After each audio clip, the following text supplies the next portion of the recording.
দলের প্রভাবশালীদের বিরুদ্ধে মুখ খোলায় খুন হয়ে যাওয়ার আশঙ্কা করছেন হুমায়ুন কবির। বিষয়টি নিয়ে শোরগোল শুরু হতেই রাজ্যের বিরোধী দলনেতা হুমায়ুন কবিরকে হাইকোর্ট বা কেন্দ্রীয় স্বরাষ্ট্রমন্ত্রীর দ্বারস্থ হওয়ার পরামর্শ দিয়েছেন। শুভেন্দু অধিকারী বলেছেন, হায়দ্রাবাদের সাংসদ থেকে এ রাজ্যের আইএসএফ বিধায়ক নওশাদ সিদ্দিকীকে নিরাপত্তা দেয় কেন্দ্র।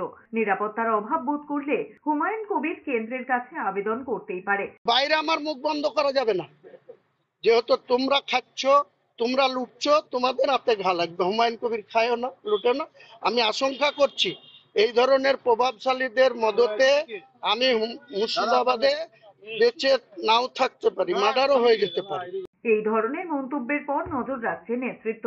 এই ধরনের মন্তব্য করা উচিত নয়, বিভ্রান্তি তৈরি হয়। কোনো বক্তব্য থাকলে নেতৃত্বকে জানাতেই পারেন, কিন্তু অকারণে বাজার গরম করে লাভ কি? এই ধরনের অনভিপ্রেত বক্তব্য এতে বিভ্রান্তি তৈরি করে। এই ধরনের কোনো মন্তব্য তার করা উচিত না, অনভিপ্রেত। এই অবাঞ্ছিত বিতর্কগুলোকে টেনে আনা কোনো অবস্থাতেই সমর্থন করি না।